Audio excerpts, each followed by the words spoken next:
Emmanuel, allons-y. Bienvenue à toutes et à tous. Bienvenue effectivement à tous ceux qui viennent de nous rejoindre. Nous allons animer aujourd'hui ce webinaire dans le cadre de la semaine de l'épargne salariale.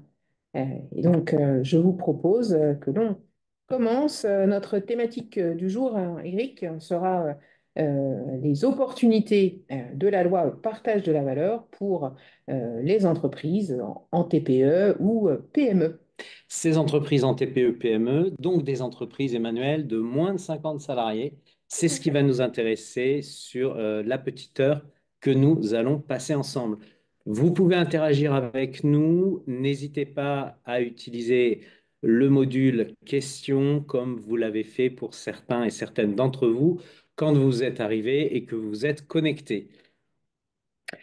Très bien. Alors, Eric, ce que je te propose, c'est que, on se présente tous les deux. Certains participants nous connaissent déjà, mais je ne sais pas si c'est le cas de tout le monde. Je te laisse commencer. Merci Emmanuel. Proposition acceptée. Éric Bidot, je suis directeur régional chez RS depuis 10 ans pour la région Nouvelle-Aquitaine et j'ai également la responsabilité de l'animation des métiers de l'expertise comptable à travers les structures de l'ordre, du club social et des différents syndicats professionnels, ainsi que, comme mes chers collègues en région, les interventions dans les cabinets d'expertise comptable. Je suis Emmanuelle Lafargue, je suis la directrice commerciale pour le réseau intermédiaire, qui a le plaisir d'animer nos partenaires CGP, courtiers experts comptables, sur tous les domaines que nous appelons les solutions entreprises, l'épargne salariale et la retraite collective. Eric, si on avance dans notre présentation, quelques mots sur RS, bien évidemment. RS, les quatre lettres pour épargne, retraite, épargne salariale, ce qui plante finalement le décor de notre activité.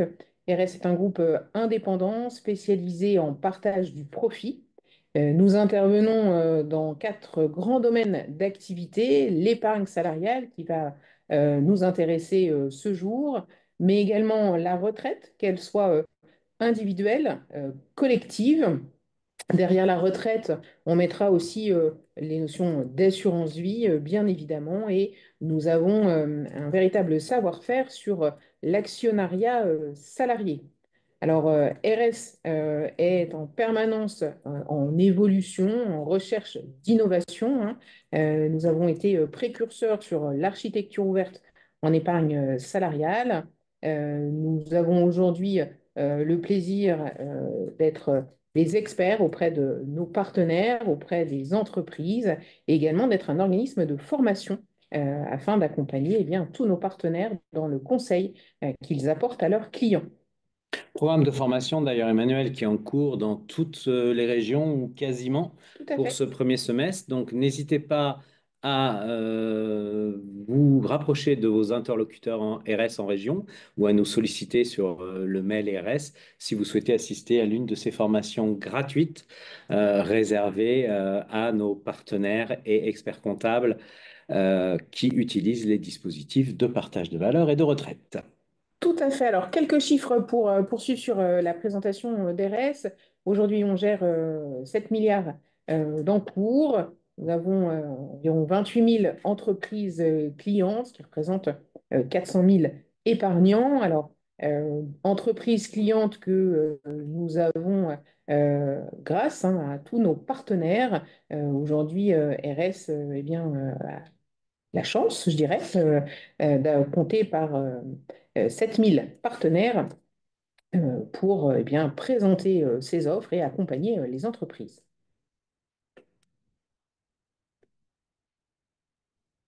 Alors, dans notre gamme, je vous le disais, on intervient sur quatre grands domaines d'activité. On les a classés selon, on va dire, deux types de solutions.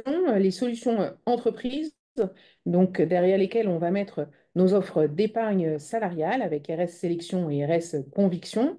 Des offres dédiées à la retraite, catégorielles avec RS Entreprise et RS 39 Galia, hein, pour la notion de prestation définie. Et enfin, RS actionnariat salarié. Côté solutions patrimoniales, eh bien, on met à votre disposition trois types d'offres. Deux offres côté PER individuel, une offre côté assurance vie et nous avons lancé hein, une plateforme de SCPI et nous intervenons sur le crowdfunding et l'immobilier. Merci Emmanuel pour ce focus sur nos solutions. L'écosystème RS aujourd'hui pour les TPE-PME, puisque c'est notre sujet, donc les entreprises de moins de 50 salariés, c'est en fait une expertise indépendante sur le partage de valeur et la retraite et qui se déploie des entreprises grâce à deux intervenants majeurs. Bien entendu, notre partenaire inscrit à l'ORIAS, qui suit les formations RS, qui propose des offres RS, qui va travailler en binôme avec son référent RS en région, et bien entendu, le cabinet d'expertise comptable du client qui, s'il le souhaite, de manière proactive ou en étant informé et consulté, va pouvoir également co-intervenir dans la mise en place d'une solution de partage de valeur et retraite, voir son évolution s'il existe déjà un dispositif qui a besoin d'être relooké parce que soit évolution de la réglementation, c'est le sujet de cette année avec la loi partage de la valeur, soit eh bien, changement de contexte dans l'entreprise ou de volonté, et ce qui était vrai il y a 2 ou 3 ans dans le dispositif de partage de valeur, demande aujourd'hui à évoluer par rapport à ces critères, et bien là encore, l'interprofessionnalité entre le partenaire Orias d'une part, l'expert comptable d'autre part, et l'expertise RS sur les dispositifs de partage de valeur et de retraite va permettre de choisir le meilleur des scénarios que la réglementation propose pour répondre au contexte de l'entreprise et aux attentes du dirigeant. Alors, Eric, une photo de famille que j'ai dévoilée un peu Tout rapidement à fait. en amont. C'est l'équipe RS Entreprise. Donc, vous voyez que l'ensemble du territoire métropolitain ainsi que les DOM est couvert par vos interlocuteurs experts RS sur les dispositifs de partage de valeur et de retraite. N'hésitez pas à les solliciter via soit votre courtier, votre CGP, soit votre expert comptable. Et c'est effectivement cette équipe, c'est nous qui allons pouvoir déployer notre expertise sur les sujets qui nous sont présentés par cet écosystème qui reste favorise l'interprofessionnalité entre nos partenaires Orias d'une part et l'expertise comptable d'autre part. Alors, autre photo de famille, puisque vous l'avez compris, on a deux grands types de solutions, les solutions entreprises et nos solutions patrimoine. Donc, vous retrouvez cette fois-ci l'équipe hein, qui aura le plaisir de vous accompagner sur des problématiques de retraite individuelle, d'assurance vie et placement sur des supports immobiliers. Alors, Eric, pour continuer dans notre présentation hein, sur la thématique du partage de la valeur, aujourd'hui, sommaire assez simple finalement, hein. Nous allons revenir sur les dispositions de la loi partage de la valeur, se projeter finalement un peu plus loin que cette simple réglementation, et puis vous présenter eh bien, la valeur ajoutée que l'on peut apporter sur ces sujets d'épargne salariale ainsi que nos outils. Allons-y, Emmanuel. Eh bien, c'est parti. Alors, revenons sur les dispositions de la loi partage de la valeur avec, pour commencer, quelques chiffres qui vont nous permettre d'avoir une première appréhension du marché. Aujourd'hui, quand on parle de partage de la valeur, eh bien, on constate de grandes disparités. En effet, dans les plus de 1000 salariés, le taux d'équipement est quand même aux alentours de 90%, hein, 88,5%. Et puis, eh bien, plus on va descendre dans l'effectif de l'entreprise, plus ce taux d'équipement va diminuer pour arriver à moins de 20% hein, dans les entreprises de moins de 50 salariés. Donc, ce chiffre est important parce que il montre toutes les opportunités qu'il y a pour les partenaires, hein, CGP, courtier, expert comptable, d'accompagner les entreprises, de les aider dans leur réflexion autour de ce partage de la valeur et trouver l'utilisateur positif le plus approprié. Alors, sur nos dispositifs de partage de la valeur. Si l'on revient sur cette loi partage de la valeur, donc elle va concerner les entreprises de 11 à 49 salariés. Donc on est dans la tranche finalement qui n'est pas encore contraint par la participation parce que moins de 50 salariés. On parle d'entreprises bien évidemment qui ne sont pas encore équipées. Si vos clients ont déjà anticipé en mettant en place différents dispositifs, ils n'ont pas l'obligation de rajouter un nouveau dispositif et sont concernés bien évidemment les entreprises qui sont rentables, hein. Il faut que le bénéfice net fiscal soit supérieur à 1% du chiffre d'affaires. Sur les dispositifs que l'on peut mettre en place, et ça c'est important de l'avoir en tête, cette loi hein, apporte quand même beaucoup de souplesse puisque le dirigeant va pouvoir choisir le dispositif le plus adapté à sa situation. Participation, intéressement, abondement dans un PE et ou un PERECO et versement de la prime partage de la valeur. L'idée, hein, et on reviendra souvent sur ce thème, c'est toujours de trouver le dispositif qui va permettre aux dirigeants de renforcer sa marque employeur, de motiver, de fidéliser, tout en respectant eh bien, le budget qu'il a envie de consacrer, bien évidemment, et toute la philosophie hein, qu'il peut avoir envie de donner à ces dispositifs. Les conditions de mise en place de tous ces dispositifs sont identiques, un passe de spécificité avec la loi partage de la valeur. Ce qu'il faut avoir en tête, c'est que le budget est libre. Pour l'instant, il n'y a pas de minimum imposé par la réglementation. La loi est entrée en vigueur au 1er janvier 2025, donc les entreprises ont toute l'année pour s'équiper. Alors avec, on le verra, plus ou moins de contraintes en fonction du dispositif qu'elles vont choisir, et notamment pour les entreprises qui opteront pour l'intéressement. Et on est sur une période expérimentale hein, qui prendra fin en 2028, en novembre 2028. Alors, Eric, parle-nous de la prime partage de la valeur parce que il y a quand même un peu de confusion, si on peut bien être honnête sur la situation. Certains nous disent on est obligé de mettre en place une prime partage de la valeur. Alors, la réponse est non, hein. On est obligé de respecter la loi partage de la valeur et dans la loi partage de la valeur, la prime partage de la valeur, ancienne prime Macron, PEPA, elle a eu un certain nombre de petits noms. C'est une des solutions possibles.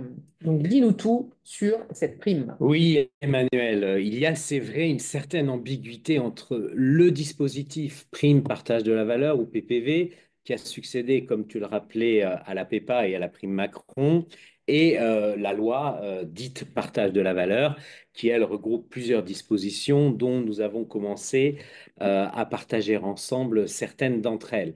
Euh, la PPV, partage de la valeur, c'est un excellent dispositif pour pouvoir donner immédiatement du pouvoir d'achat, répondant en cela à la philosophie originelle de la prime dite Macron. Néanmoins, depuis le 1er janvier 2005, euh, Bercy ne l'a pas oublié, la PPV, et lorsque l'entreprise qui va en 2025 recourir à ce dispositif de prime partage de la valeur et bénéficier d'exonération bas salaire Fillon, les deux vont très mal cohabiter. Pourquoi? Eh bien, tout simplement parce que la loi de financement de la sécurité sociale impose d'intégrer dans l'assiette des rémunérations qui ouvrent droit à ces fameuses exonérations le montant de la PPV perçue à compter d'un versement à partir du 1er janvier 2025. Ça veut donc dire, pardon, que des entreprises qui hors versement de PPV, bénéficiaient par exemple d'une exonération bas salaire Fillon base 100. Eh bien, en distribuant une PPV, ces exonérations bas salaire Fillon vont diminuer. Cela revient donc indirectement à imposer une taxe patronale, qui ne dit pas son nom, sur le montant de la PPV mise en paiement. Donc ça, c'est vraiment la nouveauté, Emmanuel, à partir de ce 1er janvier 2025 sur ce dispositif, lorsque l'entreprise bénéficie des exonérations bas salaire Fillon. Deuxième inconvénient majeur pour la PPV succède, nous l'avons rappelé, à la prime PEPA qui elle-même succédait à la prime dite Macron.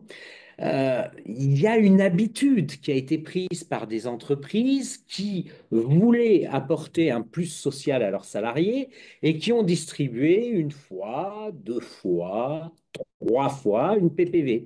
Mais dans le monde des entreprises qui nous intéressent aujourd'hui, le monde de la TPE-PME, les cycles d'activité et la rentabilité n'est pas toujours identique. Et donc, certaines entreprises, dès 2023 ou en 2024, ont diminué, voire malheureusement pour certaines d'entre elles, ont supprimé la PPV qu'elles avaient l'habitude de verser. Et là, c'est la bronca dans l'entreprise. Qu'est-ce qui se passe? Pourquoi on n'a plus de PPV? Est-ce que, on doit se poser des questions sur la pérennité de l'entreprise? Et en fait, on a l'exact effet inverse que celui qui a été initialement voulu par le dirigeant avec le versement de cet avantage parce qu'il n'a pas été motivé dans l'ADUE et aucune obligation légale exige une motivation de la part de l'entreprise pour verser cette PV. Nous, chez RS, nous conseillons déjà depuis quelque temps, si cela est possible, de motiver le versement de cette PPV pour justement ne pas avoir ce syndrome de l'avantage acquis. Enfin, dans les moins de 50, troisième inconvénient de la PPV, aujourd'hui en 2025, le dirigeant ne peut être bénéficiaire, pour la rémunération qu'il tire de son mandat social, d'une prime partage de la valeur. Alors que pour tous les autres dispositifs, l'énorme avantage d'être dans une structure de moins de 50 pour le dirigeant qui perçoit une rémunération au titre de l'exercice de son mandat social ou pour le chef d'entreprise dans une entreprise en nom propre, c'est qu'il peut être bénéficiaire de l'intéressement, de la participation volontaire, de l'abondement sur un plan d'épargne à 5 ans, de l'abondement sur un plan d'épargne retraite. Mais la PPV, en revanche, il ne sera pas bénéficiaire. Donc, rappelons-nous bien l'intérêt de la PPV, donner un pouvoir d'achat immédiat, pouvoir générer un versement volontaire dans une entreprise où finalement on n'aura pas de frottement avec les exos bas salaires Fillon et où le dirigeant, le mandataire social, est par exemple rémunéré dans une holding qui pourrait-elle, elle, être éligible à l'épargne salariale, mais nous en parlerons dans quelques secondes et on va maintenir un suspense insoutenable. Tout à fait. Alors, Eric, tu m'as fait un condensé de plusieurs slides sur le même écran. Alors, qui participez à notre webinaire, hein, vous recevrez euh, le lien avec le replay du webinaire et donc vous pourrez retrouver toutes ces précisions et notamment hein, le fait que la prime partage de la valeur, eh bien, aujourd'hui, va rentrer dans le plafond des exonérations. Et donc, elle peut effectivement perdre un peu de sa splendeur. Pour autant, rappelons-le, la prime partage de la valeur reste quand même une prime, faut pas mentir, qui est très intéressante parce que bénéficie d'exemples. Elle peut avoir du sens et être couplée avec de l'abondement, hein, ne l'oublions pas, la prime partage de la valeur peut venir alimenter un PE comme un PERECO, et ce, quelle que soit la taille de l'entreprise. Et cette prime partage de la valeur, eh bien, étant une source d'alimentation des plans d'épargne, elle peut permettre d'aller chercher de l'abondement pour les salariés. Alors, si on continue eh bien, sur notre spécificité avec cette loi partage de la valeur, Eric, parlons d'un sujet que tu apprécies beaucoup, c'est celui des accords de participation. Oui, et juste avant, Emmanuel, je te propose de prendre la question de Cécile sur la PPV et le versement de la PPV à l'intérieur d'un plan d'épargne, en l'occurrence ici un plan d'épargne retraite. Je reprends la question de Cécile. Si je comprends bien, pour une entreprise de 150 salariés dont les rémunérations sont supérieures à 3 SMIC, la PPV peut être versée sur le Péréco.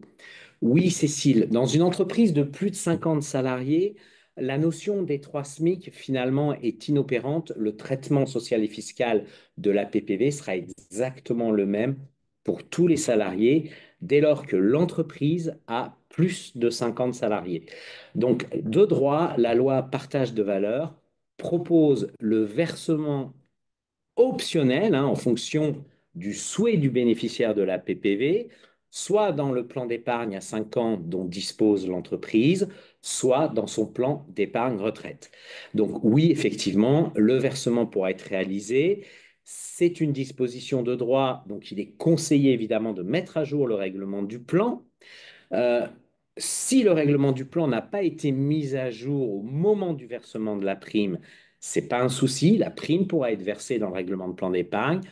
En revanche, de droit, cette prime ne pourra être abondée si le règlement n'a pas été mis à jour et ne prévoit pas à la fois le versement de la PPV et les modalités d'abondement de la dite PPV préalablement au versement par le bénéficiaire de sa PPV ou d'une quote-part de sa PPV dans le plan d'épargne retraite. Alors, avec tout de même un point de vigilance pour les primes de PPV qui seraient versées dans les plans d'épargne, quelle que soit la taille de l'entreprise et que l'on parle de PE et de PERECO, il y a quand même la nécessité de mettre à jour son règlement d'ici le 30 juin, puisque la première partie du texte de loi précisait que on pouvait verser la PPV dans les plans d'épargne sans modifier le règlement. Il y a une modification qui a été apportée. Et maintenant, avec ou sans abondement sur la PPV, eh bien, les règlements doivent être mis à jour d'ici le 30 juin. Alors, Eric, la La participation. participation. Alors, on est sur un dispositif extrêmement puissant dans les entreprises de moins de 50. Comme vous le savez, toutes et tous, la participation est obligatoire dans les entreprises de plus de 50, avec une formule de calcul assez infâme, il faut le dire, qui est elle aussi obligatoire. Quand on est dans une entreprise de moins de 50, le législateur donne l'option de mettre en place de manière facultative, optionnelle, la participation telle qu'elle a été définie pour les entreprises de plus de 50. La réglementation propose à toute entreprise qui met en place de manière obligatoire ou facultative la participation de ne pas prendre la formule légale et d'utiliser donc une autre formule. Dans ce cas, on va parler de formule dérogatoire. Et c'est là où de valeur a apporté une souplesse énorme aux petites structures de moins de 50 salariés, c'est que depuis le 1er décembre 2023, eh bien, les entreprises qui vont adopter un accord de participation volontaire, parce qu'elles ont un effectif de moins de 50 salariés, avec une formule dérogatoire, n'ont pas l'obligation de verser à leurs bénéficiaires de cet accord de participation le montant le plus élevé entre, d'une part, la formule légale, d'autre part, la formule dérogatoire. C'est ce qu'on appelle en code du travail la clause d'équivalence. L'application de cette clause d'équivalence est supprimée pour toutes les entreprises de moins de 50 salariés pour le calcul d'une participation à formule dérogatoire jusqu'à un exercice clos avant le 30 novembre 2028.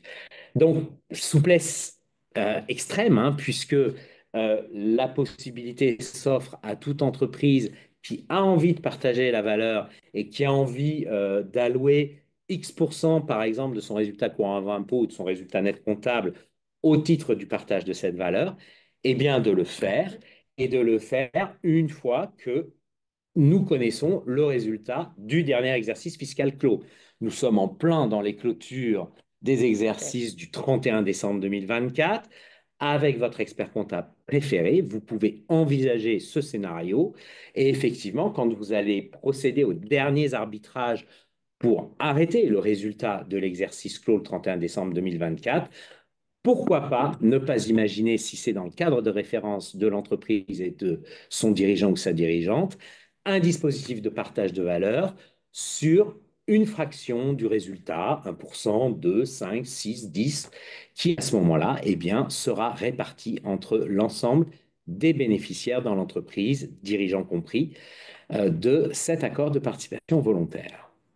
Tout à fait. Alors, cette évolution nous permet quand même de mettre en port de participation avec une formule dérogatoire très simple. C'est ça qui est quand même intéressant Mm. aujourd'hui. On peut mettre en place un accord avec une formule en pourcentage de son résultat pour un bon impôt, de son résultat net comptable ou de son résultat d'exploitation. Donc, des formules très simples à choisir et à mettre en place. Alors, dans les autres évolutions liées ou autres mesures liées à la loi partage de la valeur, on retrouve des précisions sur les possibilités de verser des avances euh, dans les accords d'intéressement et de participation. Alors, ce n'est pas une nouveauté, notamment pour l'intéressement. Ce sont des choses qui existaient déjà, assez peu finalement utilisées, Eric. Oui. Ce sont euh, ce système d'avance peut avoir un intérêt dans certains cas, mais il faut quand même être très vigilant Mm. et notamment s'assurer que l'avance qui est versée ne nous mettra pas dans une situation délicate où on se retrouverait à avoir versé des primes alors que l'accord, au final, ne se déclenche pas. Dans les mesures plutôt intéressantes, je trouve, on va retrouver l'abondement unilatéral sur le PER-éco. Alors, l'abondement unilatéral existait déjà. On va dire qu'il n'emballait pas les foules Non, très clairement. c'était pas une mesure très très populaire, c'est Non. vrai. Il était limité à 2% du PAS, donc un peu moins de 900 euros. Bon, il n'avait pas forcément trouvé beaucoup de candidats. Aujourd'hui, cet abondement unilatéral dans le PER-éco, eh bien, on peut verser 3 000 euros par bénéficiaire, voire 6 000 euros quand l'entreprise dispose d'un accord d'intéressement et de participation. Donc, on arrive sur des montants qui sont beaucoup plus intéressants. Et rappelons-le, Eric, le principe de l'abondement unilatéral, c'est de dire, eh bien, mon entreprise verse un abondement sans que j'ai eu le moindre effort d'épargne à faire. Donc, c'est une prime retraite Mm. sans charge, sans impôt, alors sans charge, toujours hors CSG, CRDS évidemment, et sans impôt pour les entreprises de moins de 50 salariés. Donc, quand on souhaite mettre le pied à l'étrier de ses salariés sur retraite, accompagner ses collaborateurs dans la préparation de sa retraite, eh bien, l'abondement unilatéral peut prendre tout son sens. C'est un excellent dispositif, effectivement, Emmanuel, notamment pour les entreprises où finalement, j'ai pas de gros en termes de salaire, puisque le montant, tu l'as rappelé, est uniforme. C'est aussi un excellent dispositif pour des entreprises dont l'effectif est jeune, parce que même si ça s'appelle un plan d'épargne retraite, avec le cas de déblocage anticipé d'acquisition de la résidence principale, c'est aussi de l'épargne logement en entreprise. Et c'est quelque chose qui est souvent omis quand cela peut être présenté aux entreprises ou aux salariés quand l'effectif est jeune dans l'entreprise. La retraite, c'est souvent vécu comme étant quelque chose d'assez lointain. On est dans un contexte inflationniste avec parfois des tensions sur des demandes d'augmentation de salaire. Mais si effectivement la population en question dans l'entreprise est très sensible au potentiel d'acquisition d'une résidence principale, la première, la seconde, la troisième, ce dispositif peut être particulièrement adapté parce qu'il va bénéficier de toute l'efficience des dispositifs d'épargne salariale que l'on va voir dans quelques secondes. Tout à fait. Alors, dernière mesure, ou avant-dernière mesure plutôt, l'ajout d'un FCPE labellisé dans les plans d'épargne. Donc, normalement, à ce jour, eh bien, toutes les entreprises disposant de plans d'épargne ont dû faire le nécessaire. La deadline qui avait été repoussée au 31 décembre 2024 eh bien, est arrivée. Donc, tout plan d'épargne doit aujourd'hui proposer à minima un fonds labellisé avec les différents labels possibles. Vous vous en doutez, nos offres sont bien évidemment à jour et conformes à la réglementation. Alors, pour terminer sur les mesures liées à la loi partage de la valeur, on termine par les trois nouveaux cas de déblocage anticipé qui sont venus s'ajouter à la Mm. liste. Alors, rappelons que ce sont des cas qui ne concernent que les plans d'épargne entreprise, ça ne concerne pas les PER éco. On va retrouver les dépenses liées à la rénovation énergétique de la résidence principale, avec toujours la même logique, hein. Je ne peux pas débloquer plus que ce que j'engage, bien évidemment. Dépenses engagées pour l'acquisition d'un véhicule propre, donc on va parler de véhicule électrique, pardon, ou hydrogène, mais également les vélos à assistance électrique. Et attention, il faut que le vélo soit neuf. On n'achète pas un vélo électrique d'occasion. Et enfin, les dépenses engagées pour les personnes qui ont le statut de proche aidant. Alors Eric, je te propose que l'on continue notre présentation en rentrant cette fois-ci dans un peu plus de détails sur nos dispositifs de partage de la valeur. Eh bien, en avant. Et dis-nous donc, quel est l'intérêt de parler d'épargne salariale? L'intérêt est grand de parler d'épargne salariale. Nous sommes là au-delà de l'obligation légale où nous sommes sur un profil de dirigeant ou de dirigeant d'entreprise qui a envie de partager la valeur. Et effectivement, le premier bénéfice pour l'entreprise du partage de la valeur, c'est l'augmentation de la force de sa marque employeur. Attirer des talents, euh, fidéliser des talents, motiver des talents, c'est des dispositifs, ces dispositifs de partage de valeur qui ont ça dans leur ADN et qui vont effectivement concourir avec d'autres éléments dans l'entreprise, l'ambiance de l'entreprise, le cadre dans lequel j'exerce mon activité. Ces éléments de partage de valeur vont concourir à augmenter, à renforcer la marque employeur de l'entreprise qui les adopte ou qui les fait évoluer.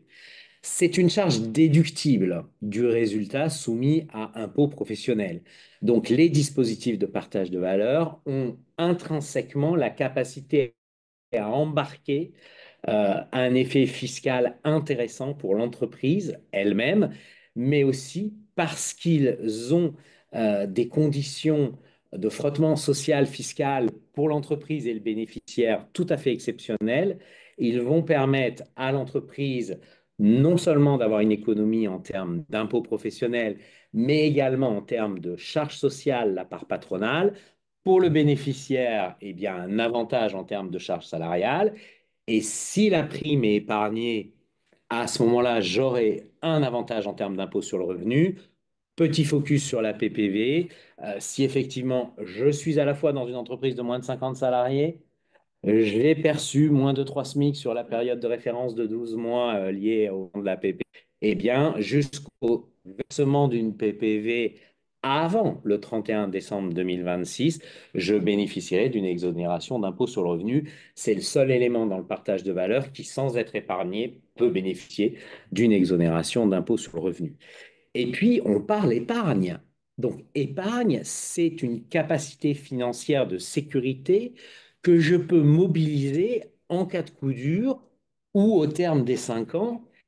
Et quand on parle avec des salariés, des dirigeants qui ont déjà depuis 6, 7, 8 ans ces dispositifs et qui l'ont utilisé chaque année, bien entendu, tous sont unanimes à reconnaître que 5 ans, ça va très vite.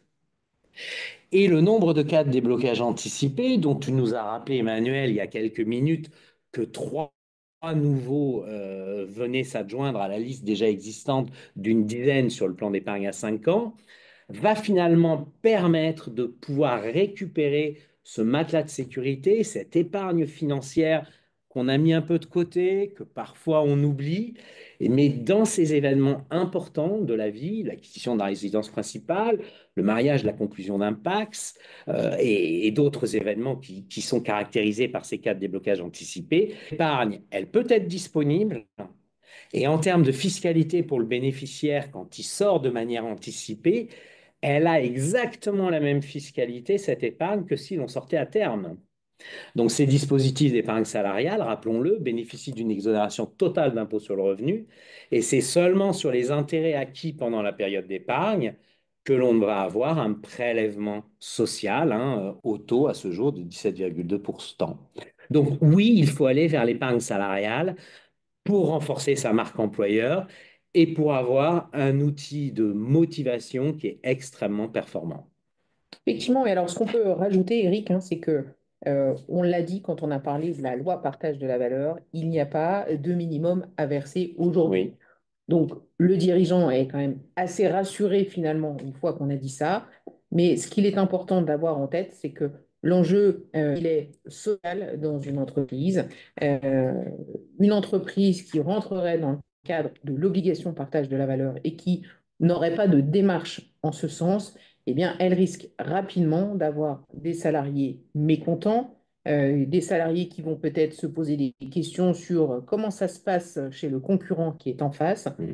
Et donc, dans cette période où les chefs d'entreprise sont quand même nombreux à nous dire qu'ils ont du mal à recruter, à fidéliser, il nous paraît important un pas vers ce partage de valeur, de trouver le dispositif adapté aux besoins de l'entreprise.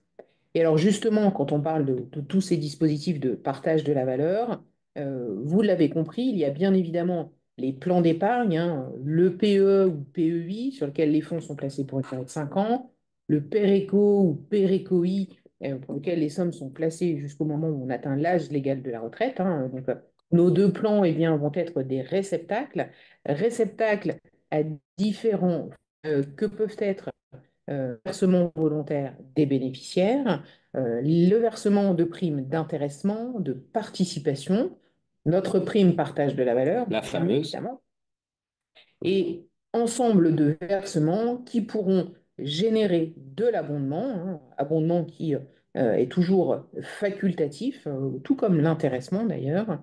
Et donc, au choix du dirigeant, eh bien, on pourra aller chercher l'un et ou l'autre de ces dispositifs mixer partage de la valeur, enfin prime partage de la valeur et abondement, intéressement dans le plan d'épargne entreprise, abondement sur les versements volontaires dans le PERECO. Donc, de nombreuses solutions qui s'offrent aux entreprises et à leurs dirigeants.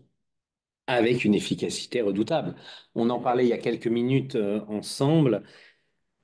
Dans une entreprise de moins de 50 salariés, aujourd'hui, un dispositif partage de valeur, c'est pas de charge patronale pour l'employeur, déductible donc du résultat soumis à impôt professionnel. Et pour le bénéficiaire, c'est soumis à CSG-CRDS. Et s'il garde la prime en cash, soumis à impôt sur le revenu, s'il en reverse tout ou partie à l'intérieur d'un plan d'épargne, pour la partie versée à l'intérieur du plan d'épargne, il bénéficiera de l'exonération d'impôt sur le revenu, de ce montant qui a été versé. Et si le règlement du plan d'épargne le prévoit, il pourra même bénéficier de l'abondement en sus. Donc c'est un pari doublement gagnant pour le bénéficiaire si son entreprise lui propose de tels avantages. Bah, tout simplement, si on raisonne base 1000 avec des taux extrêmement standards de charges patronage, charges salariales, voire charges sociales pour un TNS, on se rend compte que l'épargne salariale non épargnée, eh bien, c'est 623 euros qui me restent dans la poche si j'ai payé un IR, un impôt sur le revenu à 30%. Si effectivement j'ai choisi de reverser la totalité, par exemple, de cette prime de 1000 euros brut, donc j'ai 903 net de CSG-CRDS, et ces 903 sont également nets d'impôt sur le revenu. Donc la différence est vraiment significative en termes d'optimisation sociale et fiscale sur finalement un élément entre guillemets de revenu, appelons et une performance de l'entreprise. Puisque le point clé que tu rappelais, Emmanuel, en début d'intervention sur les obligations liées à la loi ANI, notamment pour les 1149, le dirigeant, la dirigeante est libre de choisir son budget. Elle va définir son budget max qu'elle va mettre au titre d'un dispositif de partage de la valeur. Donc, les dispositifs peuvent être extrêmement bien verrouillés et maîtrisés dans l'entreprise. Eric. Alors, tu as parlé Et des jusqu'à avantages. combien? C'est ça. La question, c'est quelles sont les limites, puisque bien évidemment, on a quand même quelques plafonds en matière d'épargne salariale. Alors, concernant l'abondement, eh bien, un abondement est toujours caractérisé par un taux et un plafond. Le plafond maximum pour le PE, c'est 8% du PAS, donc 3 768 euros. Pour le PERECO, le double, donc 7 536 euros.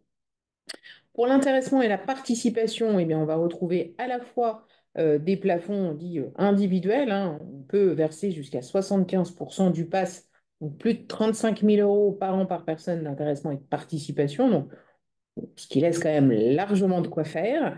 On a bien évidemment des plafonds globaux, hein. Pour l'intéressement, on peut distribuer jusqu'à 20% de la masse salariale, et pour la participation, eh bien, on peut aller jusqu'à la moitié du résultat de l'entreprise. Donc là encore, des montants relativement importants. Pour notre prime partage de la valeur, eh bien, vous l'avez en tête, hein, jusqu'à 3 000 euros, voire 6 000 euros quand l'entreprise dispose d'un accord d'intéressement ou de participation. Ce qui peut nous amener, Eric, à un montant qui n'est quand même pas négligeable, 88 000 euros par an par personne, de dispositifs de partage de la valeur. Alors, bien évidemment, ce sont des montants extrêmement conséquents. L'idée n'est absolument pas de partir sur de tels montants, mais plutôt de retenir qu'il y a de nombreuses possibilités, toujours adaptables à la situation de l'entreprise. Exactement. Et en fait, si je suis une entreprise de moins de 50 salariés, j'ai vraiment envie d'avoir un dispositif motivant qui sert ma marque employeur et les intérêts de l'entreprise et des parties prenantes de l'entreprise, dont les clients, dont les salariés, bien entendu. Quels sont mes réflexes, quels sont mes critères, quels peuvent être mes objectifs? L'objectif simple, de nombreuses études l'ont prouvé, c'est de pouvoir atteindre à terme, sous un an, sous deux, environ un mois de salaire. Et c'est donc d'avoir une entreprise rentable avec de la trésorerie, puisqu'il va falloir verser l'élément de prime de partage de la valeur. Donc cette trésorerie va permettre effectivement de constituer dans l'entreprise un patrimoine personnel avec le frottement social fiscal que nous avons vu il y a quelques instants.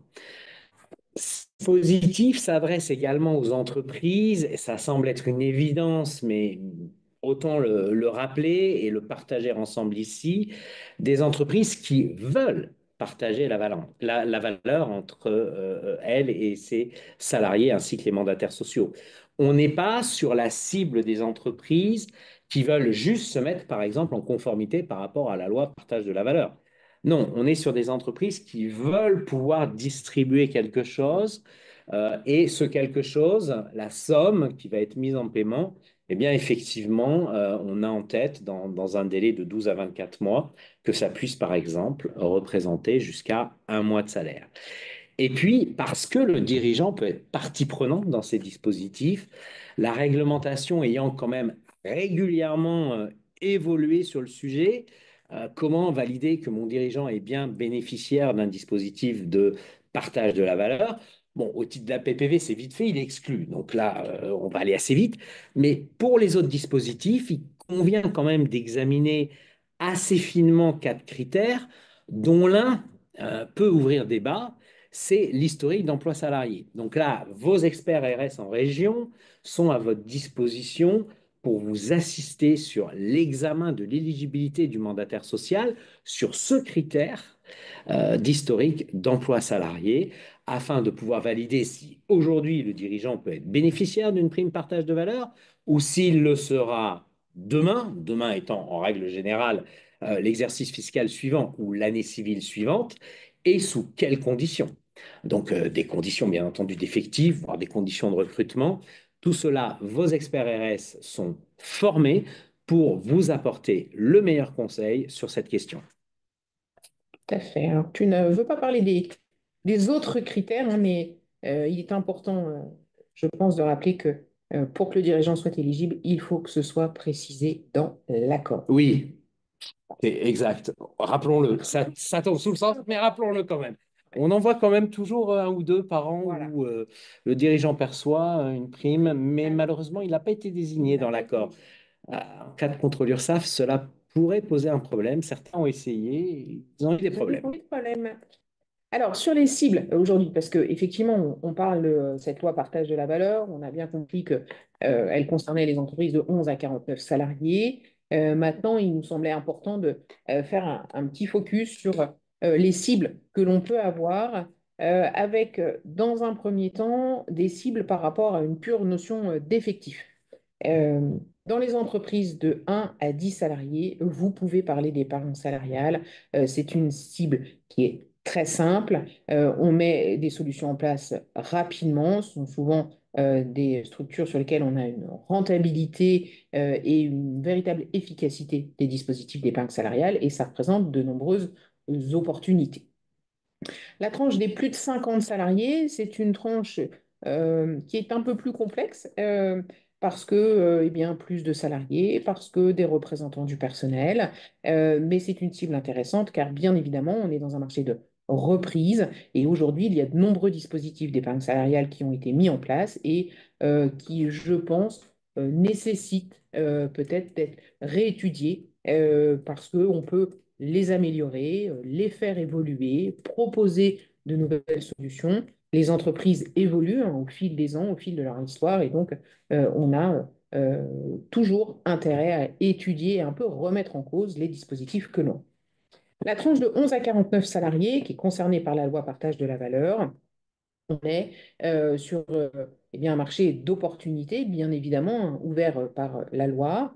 Il faut avoir en tête que c'est une cible dans laquelle on va commencer à avoir des partenaires sociaux, hein, puisque plus de 11 salariés, on doit organiser l'élection d'un CSE. Alors, soit on a un CSE, soit il y a un PV de carence. C'est toujours important de garder ça en tête, hein, c'est une des nécessités pour mettre façon réglementaire les dispositifs, ça veut aussi dire que on est sur une cible d'entreprise et bien, pour lesquelles il y aura des négociations à avoir avec les partenaires sociaux. Alors, si on regarde nos cibles cette fois-ci, mais plutôt par typologie d'entreprise, euh, on peut parler des structures familiales. Bien évidemment, ce sont les structures les plus simples, hein. Quand on parle d'épargne salariale et de partage de la valeur, vous vous en doutez, c'est toujours plus facile de parler de tous ces sujets en famille. Les professions fortement fiscalisées, bien évidemment, il faut avoir en tête que toutes les structures de type holding, les structures dites de profession libérale, SCM, SCP, structures médicales, avocats, par exemple, eh bien, là aussi, on retrouve de véritables opportunités pour parler d'épargne salariale, pour optimiser complètement la rémunération de toutes ces professions libérales. Les TPE, les PME, avec, comme Eric vous le disait, cette volonté de motiver, de fidéliser, de créer cette marque employeur, de trouver des arguments à l'embauche. Et puis, bien évidemment, il faut, comme je vous le disais, aux entreprises déjà équipées, car il est intéressant de régulièrement replonger dans ces dispositifs et regarder si on peut les faire évoluer par rapport au support que l'on propose par rapport à de nouveaux dispositifs que l'on peut intégrer également. Alors, Eric, nous revoilà de nouveau avec la participation, mais qui est ton sujet de prédilection. Et donc, est-ce que tu peux nous faire une sorte de comparatif finalement, participation versus intéressement? Est-ce qu'il y en a un qui remporte le match ou est-ce que finalement, ce sont deux dispositifs qui vont répondre à des problématiques différentes? Bien sûr, Emmanuel, j'aime ta question. Est-ce qu'il y en a un qui rend le match? Finalement, d'un côté, on a un match de rugby, de l'autre côté, on a par exemple un match de foot. Finalement, c'est pas la même chose. Si on prend quatre critères, je crois que ces quatre critères permettent justement de se positionner sur le choix de l'un ou l'autre des dispositifs. Sur le premier critère, c'est le caractère aléatoire de déclenchement de l'accord, l'absence de certitude, de prévisibilité de la mise en paiement des fruits de l'application de cet accord, euh, aussi de management tout au long d'une période de calcul qui peut être un exercice fiscal, c'est l'intéressement. C'est une obligation voulue par le Code du travail et c'est parfois quelque chose qui est un peu complexe à gérer. Sur le deuxième critère de l'effectif, je dirais que les deux dispositifs sont ISO, on va primer l'effectif présent sur la fameuse période de calcul, qui est souvent d'ailleurs l'exercice fiscal pour l'un comme pour l'autre. Sauf qu'entre intéressement et participation, on est à deux temporalités différentes. Participation, c'est le dernier exercice clos. Donc, on sait qui a été présent, qui a été absent aujourd'hui sur ce dernier exercice clos.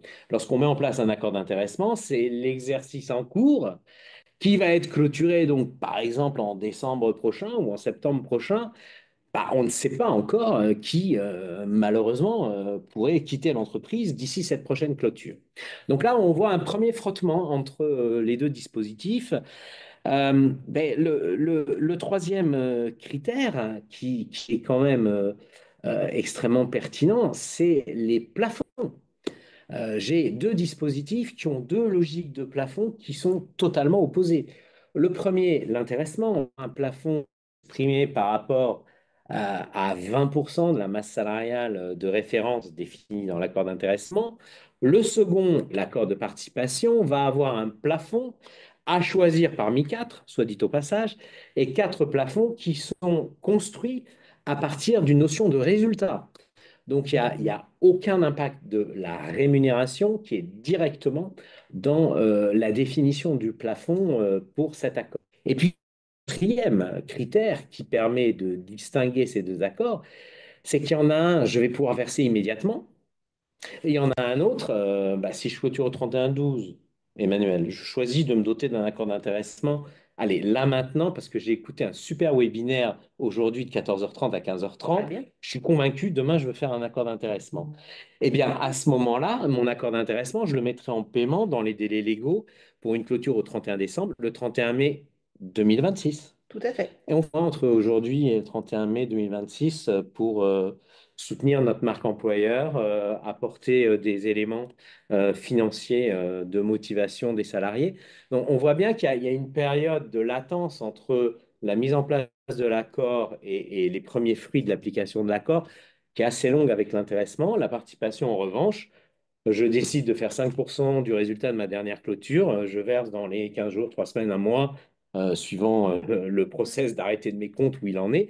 Et c'est parti. Effectivement, il y a eu une décision et il y a eu les conséquences de la décision.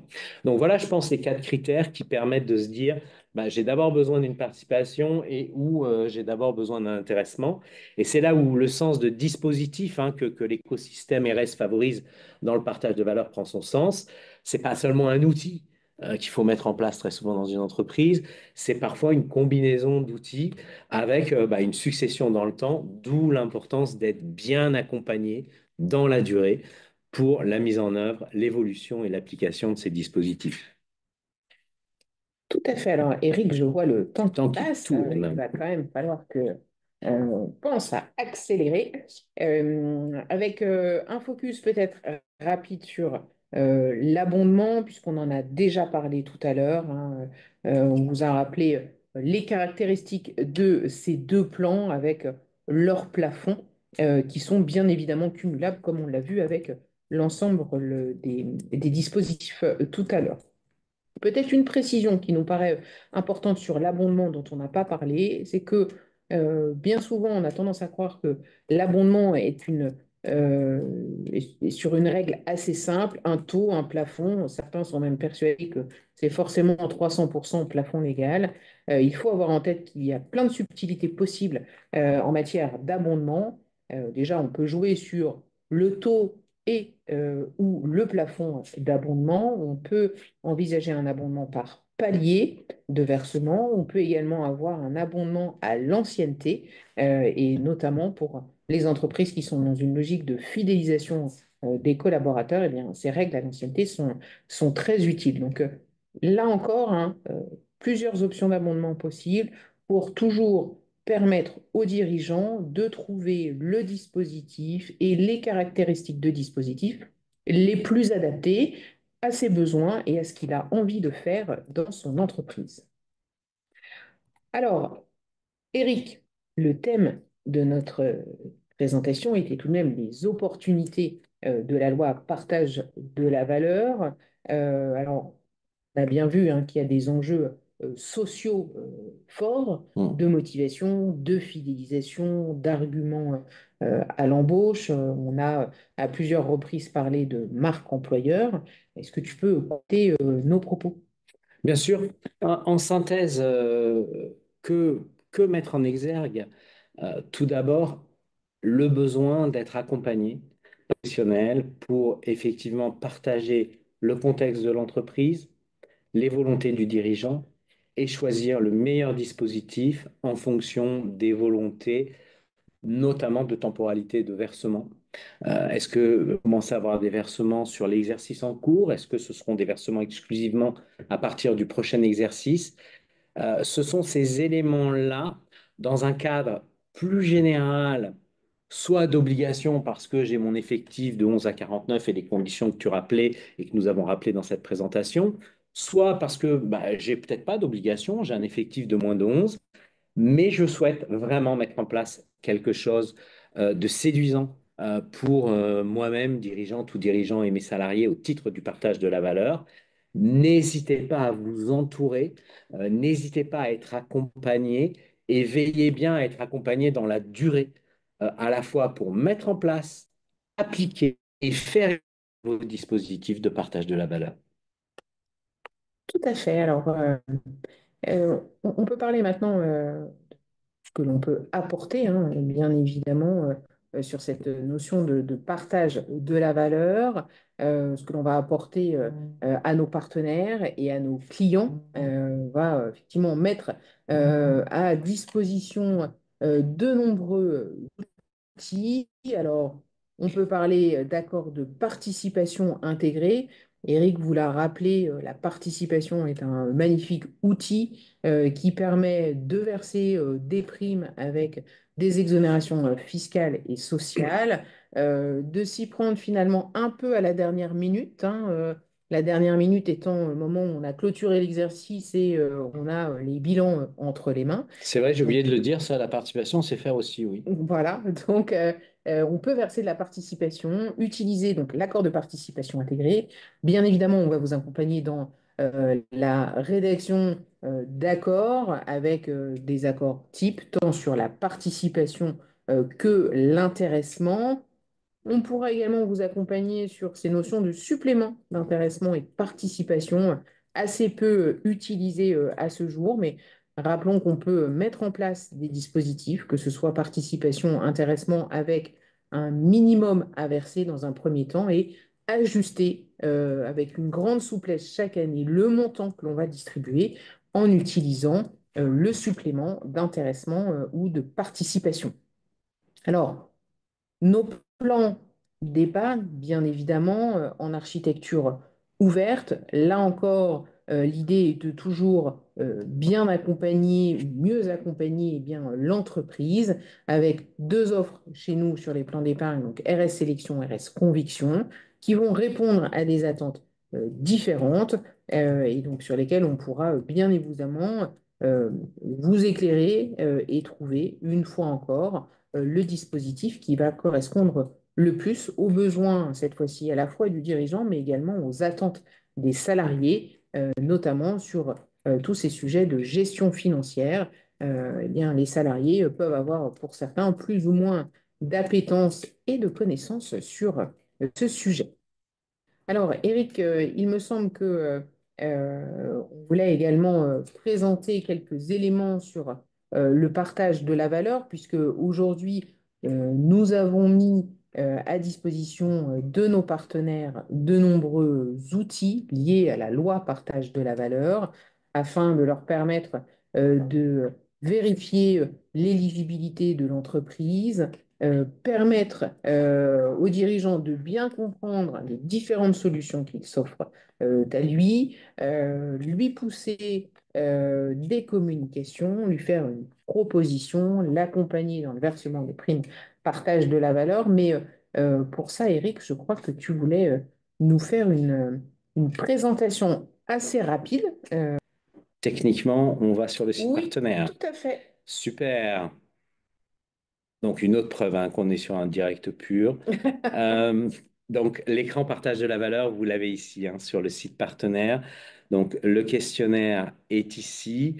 C'est un lien que l'on peut adresser à l'entreprise, extrêmement simple, et qui va permettre, ici, j'ouvre une nouvelle fenêtre pour aller sur ce lien, qui va permettre rapidement de voir, en fonction du nom de l'entreprise, euh, eh bien, si elle a une obligation au titre du partage de la valeur.